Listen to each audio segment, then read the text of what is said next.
If you unfold the legs back a bit, you can make a kind of go-kart mode for smaller robots, like Cybertron Legends Soundwave here. I find it works best if you have a Minicon or a Legends that has knees to try out this mode, and I've seen it work with some of the Perfect Effect Advanced Project kind of dudes as well, to a certain degree. They have to be rather small though, but it actually does work.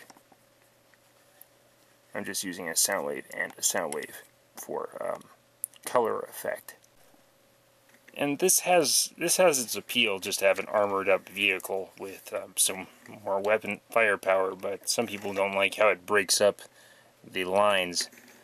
So but those are 5mm ports, and you can plug any 5mm port weapon into it, like Dirge's version of the null ray guns, which in Megatron Origins from IDW, turns out that Soundwave either secured the blueprints for the null ray or was the inventor of the null ray and other devious weapons.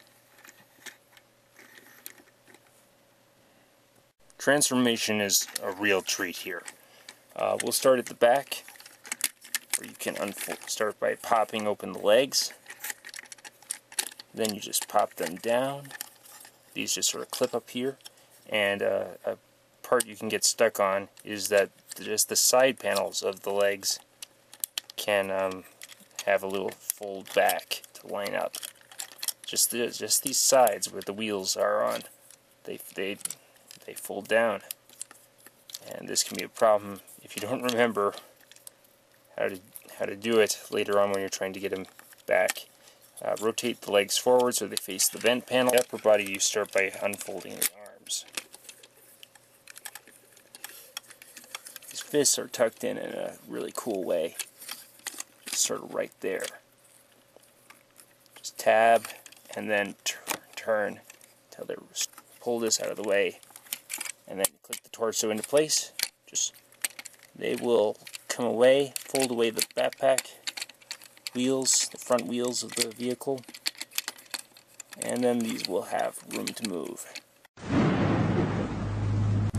In robot mode, War for Cybertronian Soundwave has a lot of Generation 1 Soundwave cues, appearances, but he adds some newer, more modern tech details that accent the elements. The elements like the gold used on the cassette door, which opens in robot mode. You can store his weapons in here, including so it looks like a data track, exposing the silver on the corner, while his hands are free for like working on terminals and stuff, because that's usually how he's depicted, not only in Generation 1, but whenever he's just standing around at a Decepticon base. He doesn't really have anything in his hands, he just has the shoulder cannon. If you do pick up the United Soundwave instead of this Hasbro one, I have one on order, and that has a metallic blue instead of this my glossy blue. Looking at Cybertronian Soundwave's face, you can see that there are some purple accents in the head crest. The one thing I thought was a paint error for a long time on mine actually turns out to be part of the mold. If you look at his faceplate, you'll see this one little speck on the one side. That's supposed to be there. That's been on every copy of Cybertronian Soundwave, and it's asymmetrical on a place where you're going to be looking at Soundwave on his face, but at the same time it's a nice detail that fits with War for Cybertron and its very gritty, battle-worn aesthetic. And I gotta give props to that, because I was not expecting battle damage. This is actually how his back looks in the War for Cybertron game, except for the screws, obviously. So it's nice at the back, just like on Cybertronian Optimus Prime or Cybertronian Megatron, is accurate to the game model. And these would just these rotate and stuff like he's accessing data tracks as well back here. The bio basically explains that Soundwave has this huge leader-sized body because Megatron uses a soldier-type body because Megatron is constantly on. Megatron is more on the battlefield than Soundwave is. Soundwave does take a bit of a background role in War for Cybertron, but Soundwave uses his larger size to store tons of information and blackmail other Decepticons and store vital information on Dark Energon and such. So it's great. He's got nice vents on his legs as well. Good detail. Kind of noted these it's just really good flat blocky aesthetics working throughout, and then amplified to another new level with these triangular almost mind wipe Revenge of the Fallen mind wipe-esque spires, very Kaun, very cool and modern. Very modern shoulder pads. Articulation. Soundwave's articulation is as follows.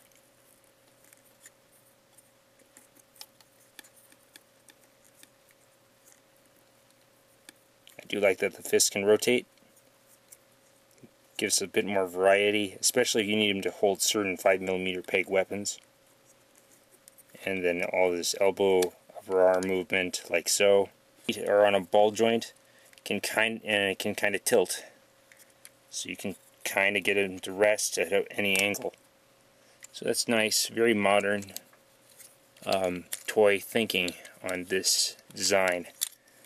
Just a single hinge, but it goes far enough back, and there is a swivel just above the knee there, sort of the mid thigh.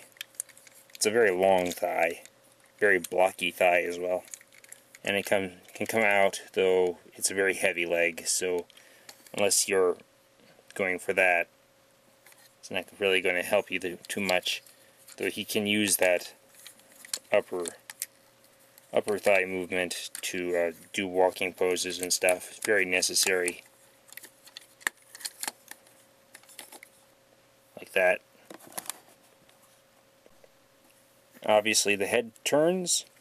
And I guess I can show you that his other weapon, energized Energon charged feature, that because it's like clear plastic that's been painted over, and mainly in that center coil, like in War for Cybertron, this works when it's in the chest. It basically just collapses down, but as you can see, it's a Generation 1 styled version of his cannon, of his old cannon. Then it turns into a battery with the nice silver application and molded detail at the battery. Also has that same kind of effect, the iconic shoulder cannon. They're both kind of iconic, and they both kind of have battery things detailed to them. As you can see, he's got the negative, this one's got the positive. See the positive? Is a very cool extra feature that really locks into place really well for a fan mode. He can form a sort of tape deck, and you can get these wheels to go up so they're more vertically centered, look more like speakers, which I think is how they're implied to be. This mode was sort of in the GameStop commercial for War for Cybertron. Down, you can get more of a boombox squareness to it. But I like to leave them up because that gives you more of those awesome triangular spires, or whatever mixed modern deluxe scale universe you're going to have to play with. He's a great figure to mess around with, and one of the most intuitive figures, I believe, of the 4 figures they made for War for Cybertron so far. Picking him up because there's not going to be another deluxe G1 styled Soundwave for a while, unless you go with Fans Project kind of companies. So I just like how Hasbro does action figures. So, and this was a very nice treat for 2010, having a new Soundwave in a more modern yet classic style. Soundwaves! Soundwave has a... So this is